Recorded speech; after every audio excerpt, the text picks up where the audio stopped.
recognize that a lot of those folks who are receiving a bill out of state are not paying the Montana income tax. They are not participating in the provision of, well, when I go down in the Hayes, the $180 million that goes to the finance. Or they're not paying the billion plus and put into education from the income tax side. They're not paying into our public safety, but they benefit from the safe streets. Now, that doesn't mean we don't want them there. We like their homes. We just recognize the economy is shifting. So our recommendation was a combination homestead, Comstead, and the additional aid of an Agstead exemption. If adopted, this will provide 15 to 20% permanent property tax relief, potentially 215,000 Montana homeowners, 130,000 long-term renters, because we've got to take care of our long-term renters. That's where a lot of our workers and young families start, and 32,000 small businesses. It will fund itself in a large part by ensuring that a lot of those folks that don't pay income tax in Montana participate in providing for some of the services they consume. And so I'll keep this brief, but that is a summary of exactly how this system works. And unlike some of the other proposals out there, it limits the transfer between classes of property, right? It's transfer, it ensures out-of-state homeowners participate, or out-of-state non-income taxpayers pay at a higher level. It limits the transfer between properties. And it also does not, like some of the other items do, simply say, well, we're going to fix the property tax problem by taking money from your other problem Montana taxpayer, the income tax side. So again, 215,000 Montana homeowners, 130,000 long-term renters, 32,000 small businesses would benefit from this proposal. Okay, thank you, Representative. Appreciate that. Now I'd like to ask Education Subcommittee Chair, Representative David Beatty, to give an update on your committee floor. Well, thank you, Governor Jim Forte, and as I'm telling the report, we took a look at several options and recommend. I'd like to focus on one that's probably most novel in that mix, and that is moving towards a countywide base school levy model. Now, our state school funding formula is designed to ensure equity in the distribution across the state of the tax responsibility for educating the children of Montana. And that currently is met and will in the future continue to be met by a combination of income tax revenue, revenue from a statewide property tax levy, and presently by mandatory local school district levies. What this proposal does, it takes that third of those three revenue sources, the mandatory local school district levies, and replace that with a countywide levy. So that all districts in a county would be levied the same number of mills in order to meet that particular requirement. This has the advantage of promoting equity, and that's easy to see in one of the graphs that we have in the report. Currently, the mandatory district levies vary from 0 mills to 51 mills.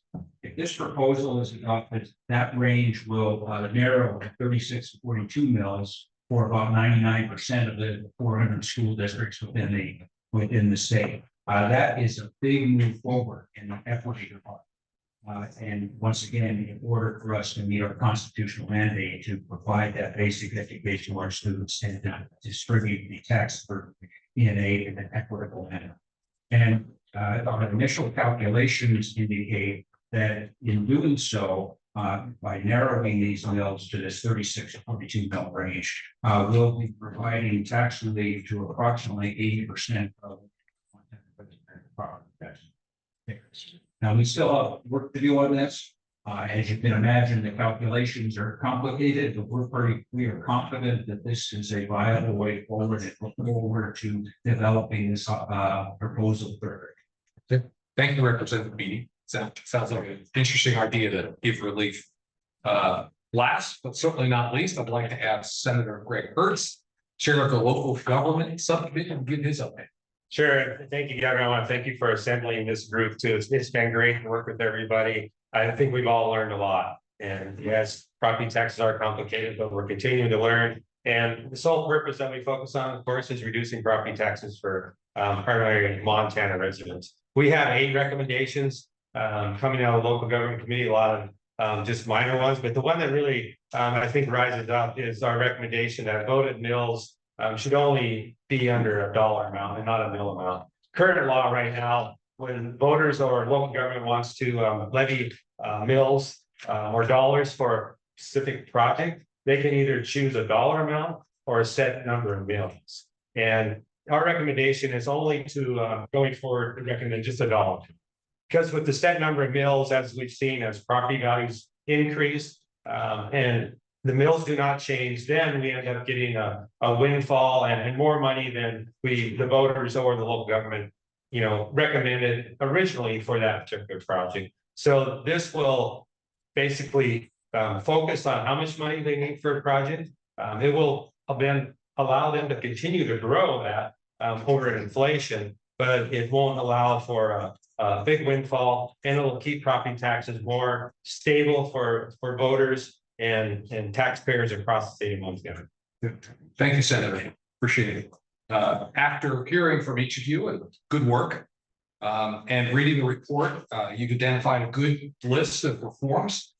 For my part, I firmly believe that we should move ahead with the homestead exemption to give preference to Montana residents on a primary home. That'll provide good long-term relief. It will also ensure that out-of-staters who don't live here, don't pay income taxes here, and own second homes here pay their fair share, not only for our schools, but law enforcement, roads and bridges, emergency response. And I'm glad to see the task force included that as one of the recommendations. You've laid out other tools that we have in our box for education and for local mill levies. These are innovative tools, and we can use them to address rising property taxes. And we have to use them. Montanans are really counting on this. This report that you've completed will help inform and guide all of us as we head into this next legislative session, as we approach the legislative session to get the job done for the people of Montana. I look forward to working with all of the legislators to implement many of these ideas the task force has recommended. Working together, I'm sure this work of the task force has delivered concrete and specific strategies to address rising property taxes. And I want to thank everybody for their work. This is really a job well done. Each member has demonstrated they're committed to arresting the growth of property taxes and particularly for Montanans and their primary residents. I also want to thank Ryan Osmondson for your leadership as chair. Ryan is, of course, the budget director for the state of Montana, and you did a great job of chairing this. Working through 23 diverse viewpoints, over 53 topics is no easy task. But over the course of the last 6 months, 3 subcommittees heard from policy experts, executive branch members, legislative staff, and the public. You processed what you heard and delivered these 12 specific recommendations. Again, job well done. I cannot thank all of you enough for your work. I also want to thank our budget office for their diligence in the preparation and the legwork to support these various proposals. And finally, I want to thank all of Montanans who made their voices heard through this process.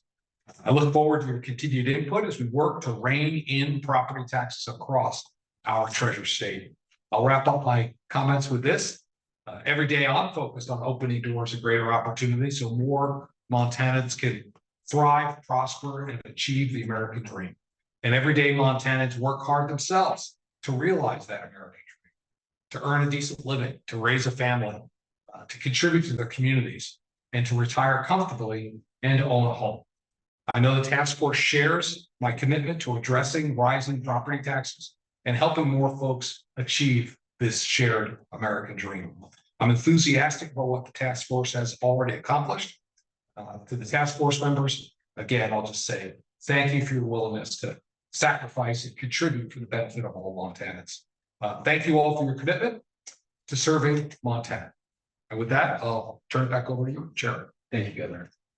I don't have a lot to add. I will say, for those listening online and press, there is a digital version of this report at propertytaxreform.mt.gov. So you can find it there. And there's many other resources that were as we went through this process, there on that link as well. So please reference that. So with that, I just want to thank all the members for all their time as well. It's been very good working with each one of you. So with that, I think we are done. Thank you. Thank you. Thank you.